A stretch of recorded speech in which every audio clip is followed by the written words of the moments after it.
السلام علیکم همدیاران عزیز و ارجمند بینندگان عالی قدر.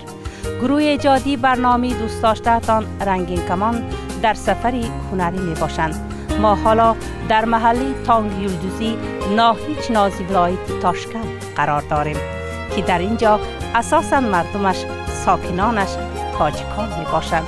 آید زندگی نامی این مردم امروز به شما حکایه می نماییم. اینک توجه نمایید.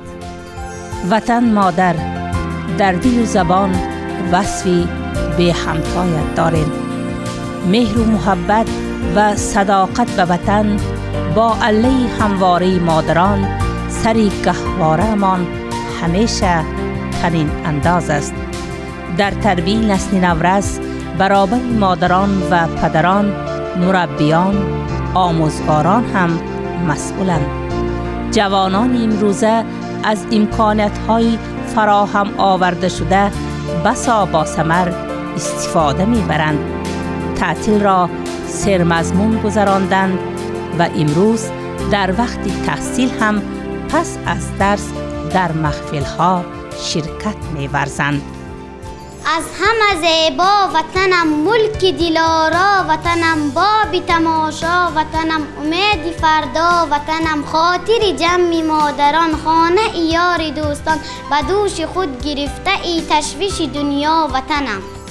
تا هنوز این دهه مرکزی نداشت. همگی یک مؤسسه اجتماعی، مکتبی فرتوته داشت. از شفت مکتب یگانه راه خاکی بود که ماشین عبور میکرد. با شرافت کارهای آبادانی در مدت کوتاه این راه ها اسفلت پوش کردید. امروز این محل زیست منظری دلنشین کسب می نماید که هوس می کنید. همه جا زیبا، آباد، آراسته. جواب به این کارهای شاهانه، به این کارهای عالی ما جواب به خدمت میکنیم. به همین وطن صادق بودیم. از این او رو با سخت‌تر کار میکنیم. شب و روز کار کنیم هم ما این شکرانش ادا کنیم نمیتوانیم. مکتب میانی رقم 47 بنابر برنامه دهه آباد پر تعمیر گردیده.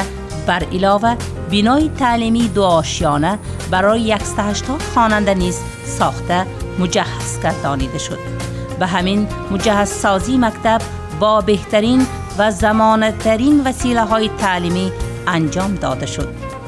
صنف‌های فنی کیمیا، فیزیک که سابق خوانندگان و معلمان آرزو می‌کردند حالا با تمام جهازهای لابراتواری مهیا کرده شده است. همچنین صنف‌های مخصوصی فن‌های زبانی انگلیسی، انفرماتیکا، تربیت ابتدایی حربی، جغرافیا، تاریخ، متماتیکا، صنعت تصویری، رسم کشی، زبان‌های تاجیکی و روسی و ازبکی به کار درآمدند. از مکتب از نام آموزگاران ما یک چیز وعده می‌دهم که فقط از این مکتب کادرهای بهترین برای سرور دولت قنات می‌شویگی و برای آینده ازبکستان کادرهای بهترین تربیت میکنیم که در هر جبهه‌های ازبکستان فایده خودش میرسونه. کادرها تربیت میکنیم. ساحه تعلیم تربیت میتیم و در آینده برای وطن جانمان فدا میکنیم در کار باشیم. زمانوی ترین مجموعه صنفی کامپیوتر برای حیات مکتب نوگانی خوشنود کننده گردید. حالا اکنون خوانندگان از طریق تخته‌های اینترفعال با اصول زمانوی تحصیل می نمایند. کتابخانه مکتب باشد با ادبیات تاجیکی و ازبکی تامین کرده شده است که این برای افزایش دانش و تفکر اهل مکتب مساعدت می نماید. با دستگاه‌های ضروری مجهز گردیدن تالار ورزش و از دست تعمیر برآمدن آن برای حیات سالم و جسمانا کامل گردیدن فرزندان اهل دهه زمینه فراهم می آورد. در مکتب ما در 40 تا زیاد طلبه تحصیل میگیرد. در آن ما در 5 ماه باز در مکتب تاجیک محله هر خیل مسابقه رفته یکم جا را گرفته آمدیم. مثلا در بیکاباد، بوکت، تاشکند، چناز همون جا یکم جا گرفته اومدیم. من 1 yildan beri Tonggi Yulduz mahallasida karatega shug'ullanaman. Men ko'p musobaqalarga bordim. Bu musobaqalarda faxrli birinchi o'rinlarni olib keldim. Men kelajakda buyuk sportsmen bo'laman. O'zbekistonimizning bayrog'ini ko'klarga ko'taraman. O'z sportga qatnashgandan beri ko'p niyatlar oldimga qo'yganman. Bo'lajaqda O'zbekistonning bayrog'ini jo'g'ariga ko'taru. Men jahonlarim o'shanday jo'g'ari o'rinlar olganimga maqtanadi. Bularning barcha sababchisi aka shishalarim bo'ladi. Bo'lajaqda men dunyoni kezib, o'sha karate bo'yicha O'zbekistonda bayrog'ini jo'g'ariga ko'taraman. Shu 1 yil davomida karate shotokan turi bo'yicha dars berib kelaman. Mo'g'ullarbayda o'zbek, tojik, qozoq, qirg'iz har xil millatlarning intifolida do'stlik qilib, ular orada bari intiho bilan mashq qilib keladi. Bular ko'p viloyat, tumanlar kelajakda Dunyo Osiyo chempionatiga tayyorgarlik ko'rishyapti. در ازبکستان برای تعلیمگاه‌های غیر زبان دولتی با وجود آوردن شرایط مثل معرفتگاه‌های تعلیمشان به زبان دولتی حالتی طبیعی است. در مملکت به هر کس ناوابسته از دین و اعتقاد، ملت و زبان و حالت اجتماعی دانش گرفتن شرایط برابر به وجود آورده شده است. امسال من 18 تا خواننده به صنف یکم میبیاد نسل نوروز انشاءالله و اینا بعد میتیم ما به این پرزیدنت من همه خیلی همخواری و مهربانیشان ما وی خودمان را تشکری خودمان را با همه خوانندگان را وطن دوست مهربان و عالم دانا کردن انشاءالله بعد میتیم. خانه مدنیت ازبک و تاجیک رمز خلقای دوستی ازبک و تاجیک به شمار می رود و این خوش و خرسندی در آن است که در اینجا چند محفل ها به کار سر کرده فرزندان این محل در تابستان تعطیل تابستانه را در آغوش همین مسکن بعضی ها در محفل های رقص و اسباب های موسیقی و دیگری بعض از آنها با قرائت کتاب های بدیعی مشغول بودند. مردم این سرزمین با این فخر و افتخار دارند که چنین شرط و شرایط در این دهه آباد برایشان برپا کرده شده است. در این محله که اکثریت اهالی آن تاجیکانند تشکیل گردیدن چنین بینای محتشم مرکز نمونی به عمل تطبیق گردیدن نقطه های قانونی اساسی جمهوری می باشد که در آن گفته شده است جمهوری ازبکستان احترام زبان، عرف و عادت و عنعنه های تمام ملت های مسکونی حدود خود را تامین می نماید که برای رشد آنها شرایط به وجود می آورد. این همزمان دلیل عملی به حیات تطبیق گردیدن سیاست پرزیدنت در بابت مصالحه بین ملی، همفکری و تحمل دینی می باشد. در اینجا محفل‌های بسیار برای خوانندگان ما تشکیل کرده نموده. یکی از آنها من کتابخانه است که از شما دیده استاده. یک چند کتاب‌های تاجیکی از طرف سفارتخانه تاجیکستان و ما تحفه کرده شد. بچه‌های ما در وقت بیکار اومده کتابخوانی میکنن در اینجا و موزیک‌ها و موزیکی دایره، رباب، پیانینو و دیگر نمودهایی که در اینجا هست مشق میکنن. اشتراکی بچه‌های ما شوقمند شده.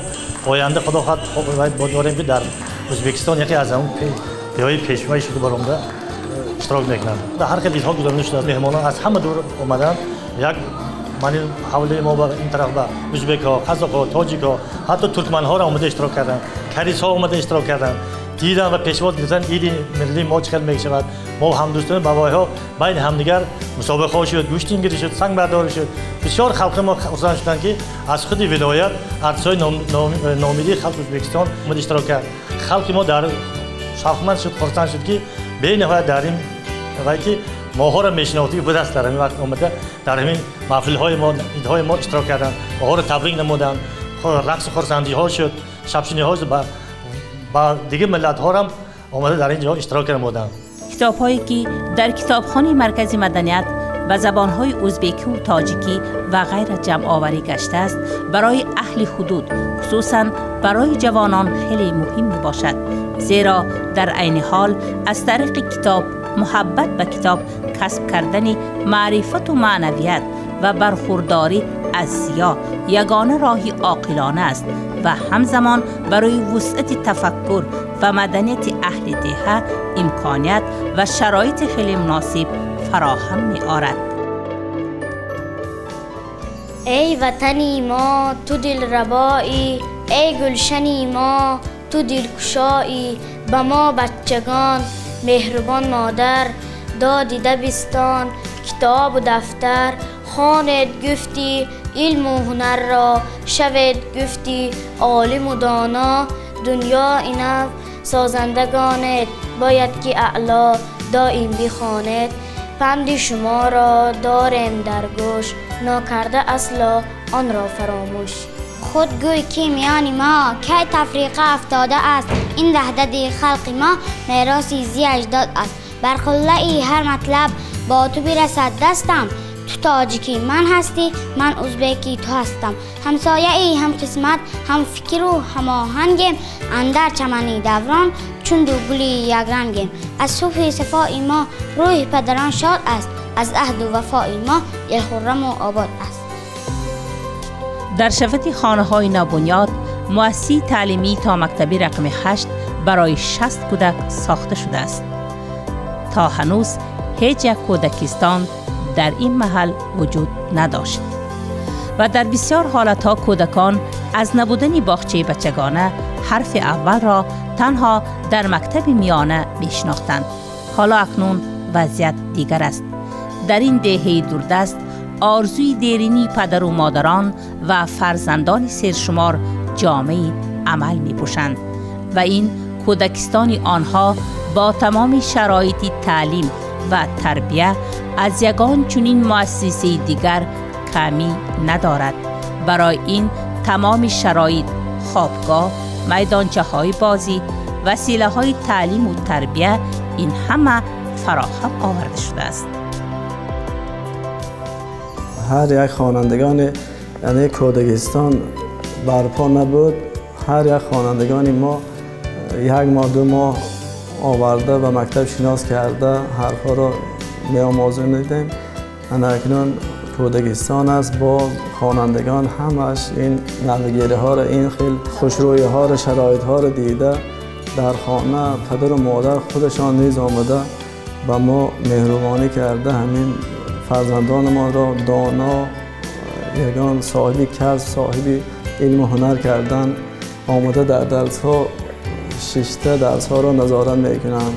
هر یک درس را با پدر و مادرها روزهای پنجشنبه پدر و مادران روزش است آمده به ها تا فرزندهای خودشان را نگاهبین کرده نظارت کرده میستند. همه خرسند، ما معلمان، پدر و مادران، خوانندگان هم راضی. در اینجا برای با کار تامین نمودن زنان کارخانه دوزندگی برای 100 نفر کارگر برپا گردیده است. در این کارخانه زمانوی دوزندگی در عین حال لباس‌های زنانه استحصال گردیده برای زنان محلی هنر می آموزاند. محصولات اساسی این کارخانه برای صادرات مقرر گشته است. دیگرگون گردیدن قیافه دهه طبیعی است که قلب‌های آنها را منور نموده باوریشان را به آینده مستحکمتر می سازد. این همه آنها را وادار می سازد که به کار و تردد فردا با دلگرمی پردازند و اطمینان حاصل نمایند که فردایشان درخشان خواهد بود. تا نبینم کشورم را گل بسر، تا نسازم خاک او را مشت زر، تا نبینم مردمش را تاج سر، من ز جان خویشتن راضی نیم. همدیاران عزیز و ارجمند، بینندگان عالی قدر، این بود برنامه این ساعتی رنگین کمان که ما برای شما پیشکش نمودیم. در آخر برنامه شما عزیزان را 38مین سالگرد استقلال دولتی جمهوری ازبکستان عزیزمان از صمیم دل تبریک و تهنیت میگوییم. خدا حافظ و ناصر شماست.